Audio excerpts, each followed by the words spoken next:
Hey everyone, just going to talk a little bit about the yoga of ordinary life, a theme I'll be focusing in on for my next long form immersive class happening on August 23rd at the Beaconsfield Shivananda Ashram. I'm feeling really clear, really inspired to focus in on this theme with you all. I do want to give a big shout out of gratitude to my teachers, and one teacher in particular, Robert Thurman, who sadly passed away recently. And he talked so eloquently, wisely, humorously, intelligently about this theme a lot of the time. So he really has inspired this. Thank you, Bob Thurman. So grateful. These teachers are and have been such treasures and gems, and they have taken it so deep and offered it for us all. So just going to play my part in the conversation. So this particular, it's not really going to be a workshop as such, more of an inquiry, a direct inquiry, exploration, experimentation, practice, sadhana. And I want to really shine the light on this because, for starters, the yoga practice, sadhana, has been a real journey for me.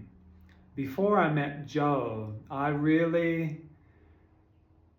continue to be devoted to Ram Dass, but in those early years before I met Joe, I really thought I was going more in that renunciate direction.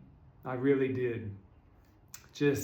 That was where I thought I was going until I met Joe. And then beautifully, everything changed without me even intending it to.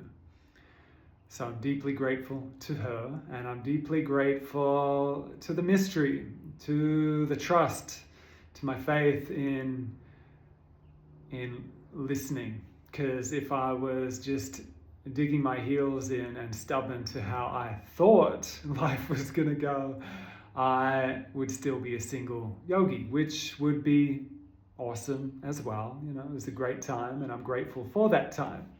But life and the great mystery had a different plan for me. So I am going to speak directly to the householder yogi path, okay? And I feel we need more conversations around this because there's so many potent, classic teachings and teachers that have done beautiful work in the caves, in the monasteries, in the ashrams. If we think of the classic yogi ascetics that left quote-unquote ordinary society to go into the jungle, to go into the caves, to go into the ashrams, the monasteries, the temples. Think of the monks, the nuns, the sadhus, the yogis, many, many examples. And I am so grateful for people living that way and listening to that the Dharma. That's their Dharma. Even the Buddha, the Buddha, so grateful for Buddha's teachings. But he did leave his family. He did leave the palace. After going so deep into asceticism, deep fasting, deep practice, spiritual practice, and getting the teachings, receiving the teachings, cultivating the teachings that I am so grateful for, he came to the realization of the middle way, the middle path, which we're going to be discussing quite a bit, because to go deep, to continue going deeper and deeper into our spiritual practice, our sadhana, while being a householder, it really does require a refinement of the middle way, the middle path. It really does require so much of us because life is messy. It's beautiful, beautifully messy, but it's a lot. So I totally get it if we intentionally choose to not be in romantic, intimate relationship because it requires a lot from us. I get it. I get it why many of us yogis really choose to stay single. I'm not saying it's the easier path, I'm not. But it does, there's a classic practice in yoga to eliminate as many distractions and desires as possible. Again, this is where the middle path comes into it. This is where a lot of the tantric teachings come into it.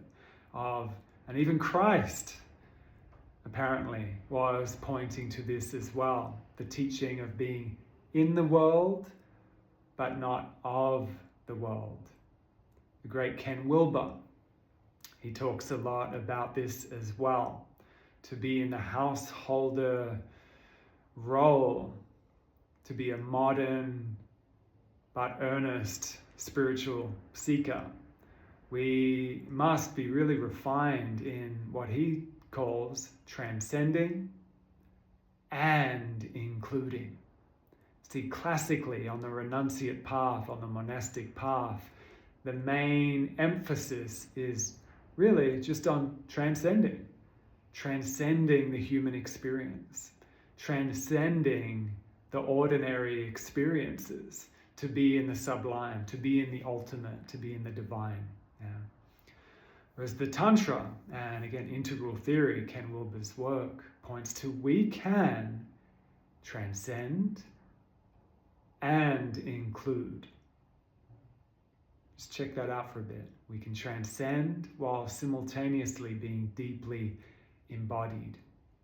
If we really dig into that a little bit more, he also talks about this process of waking up, cleaning up, growing up, showing up. Okay, so it's one thing to just wake up, and that's important. We, as a collective, I hope we wake up. We got a lot of work to do to wake up collectively. Yeah, this is not just about us. We're helping each other wake up to a deeper compassion, a deeper wisdom, kindness, clarity. Yeah. Wake up, clean up. Yeah. So we got to do the deeper inner work to clean up the conditioned mind, clean up in yoga what are called the granthis and the malas and the samskaras, these old, outdated perceptions and knots in our circuitry that really block the flow of prana, kundalini energy and shakti. So we're going to be working on that. Cleaning up, the showing up, the growing up. Yeah, it all complements one another. And the great yogis, many of them, and Richard Freeman, big shout out of gratitude, he talks so beautifully about if we dig into the qualities of the inhalation, merging with the qualities of the exhalation, we can do all of this right here in our body, right here, right now. Merging prana with apana. The current of liberation with the current of manifestation. So we're going to play with a whole variety of ways to inquire into this, to refine our skills of going deeper and deeper into the central channel, into our spiritual heart, into the heart mind, into the big mind. Plenty of moments for meditation, stillness, transformation. But again and again, we're going to be pointing to how we can integrate this into our seemingly ordinary life. I love Jack Cornfield's book. I've been talking quite a bit about it. It comes up regularly in my classes and conversations. I recall it being, I've got it right there, but I recall it being ecstasy than the laundry. Okay? So no matter how deep our meditation is or our breakthroughs are, still got to do the laundry. So that's the ordinariness, isn't it? That as deep as our meditation can be, how's your house? How are your relationships? How's your life? Are you showing up more kind, more compassionate, more present? If not, we've got some work to do. So we take a good, honest, accountable look. Is our yoga practice actually working? Is it helping us be a better person genuinely? Because very, very often we can, if we're not doing this deeply, do the classic spiritual bypass and kind of cop out to the ultimate truth that it's all just love and light. But then, how are your relationships? How are you showing up? So this is where the rubber meets the road, for me anyway. Yeah? Oh, when I don't have to think about money and bills and, got the whole day to myself, don't have to pick and drop up the kids. Yeah, it simplifies it big time. Which is awesome. If that is your current dharma and your flow of life, and you don't have many other people to think about, just watch that one as well. Because the great teachers I can think of, and there's endless great teachers, Ram Dass, Roshi Joan Halifax, so many great teachers that have used that bandwidth. We need to serve. Love, serve, remember. We need to serve. So if we've got too much time on our hands and we are just thinking about ourselves, that can be really problematic. Yeah? So that energy, that bandwidth that we really need to think about others, put that into whatever your calling is. For Roshi Joan Halifax and Ram Dass, a big part of their calling was really helping people dying and on their last chapter on earth. And Roshi Joan Halifax, just check out her life, her work, just in the prison system, in helping dying people. Really a true spiritual activist. That's the pinnacle of incorporating the breakthroughs of spiritual practice, sadhana, and then bringing it into really helping people in the world. So as Jack Cornfield often talks about, I'm paraphrasing, but often talks about tending to the part of the garden you can reach, you can touch. So for some of us that are coming to this offering, this class, you're going to be working on bringing that into business, into relationship, into how you relate with your beloved, with your kids. Maybe, by all means, come if you are single. But I'm very much going to be talking about relationship. And maybe you're welcoming in a romantic relationship, a beloved, another. Maybe.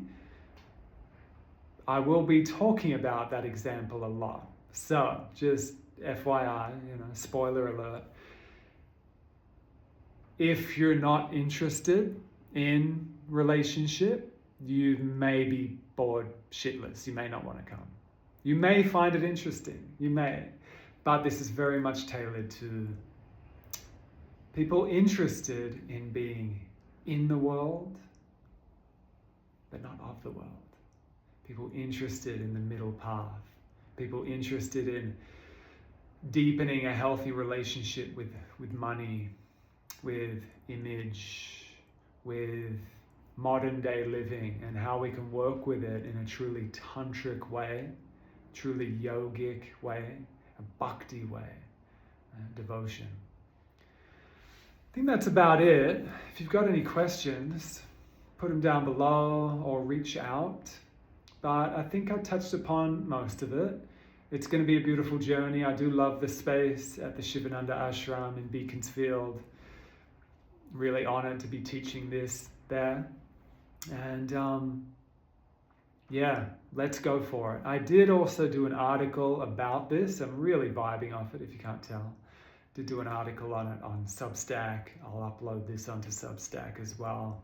And yeah, let's do it. So another one last thing, the retreat we're doing, the winter retreat. So this is going to be a great complement if you are coming on the retreat. This will really help integrate the depth that we dig into on the winter retreat.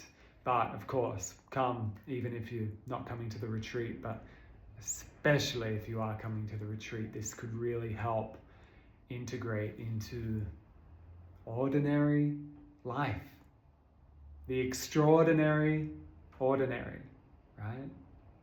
With this awareness, even the mundane, seemingly ordinary tasks in the day can be much more mindful, much more beautiful, much more yogic. Yeah. Let's do it. Much love, everyone.